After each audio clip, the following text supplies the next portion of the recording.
கர்த்தருடைய பரிசுத்த நாமத்துக்கே மகிமை உண்டாவதாக. மத்தேயு 6ஆம் அதிகாரம் 26வது வசனம். ஆகாயத்து பட்சிகளை கவனித்துப் பாருங்கள். அவைகள் விதைக்கிறதும் இல்லை, அறுக்கிறதும் இல்லை, களஞ்சியங்களில் சேர்த்து வைக்கிறதும் இல்லை. அவைகளையும் உங்கள் பரமபிதா பிழைப்பூட்டுகிறார். அவைகளை பார்க்கிலும் நீங்கள் விசேஷித்தவர்கள் அல்லவா? காக்கைகளை போஷிக்கிற தேவன் நம்மளையும் போஷிப்பார்.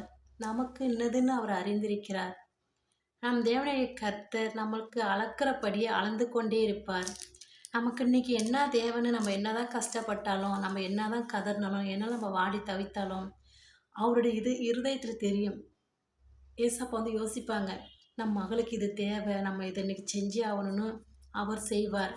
நம்ம எதுவும் கவலைப்படவே கூடாது. நாளைக்கு என்ன தேவை, நாளன்னைக்கு என்ன தேவை, இன்னைக்கு என்ன தேவை, அதை நம்ம நினைக்க வேணாம். கர்த்தர் கண்டிப்பாக நினைவில் வைத்துக்கொண்டு நம் தேவைகளை அவர் சந்திப்பார்.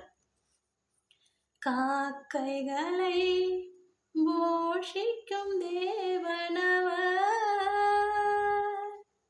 அனுதினமும் நடத்துவார், கலங்காதே.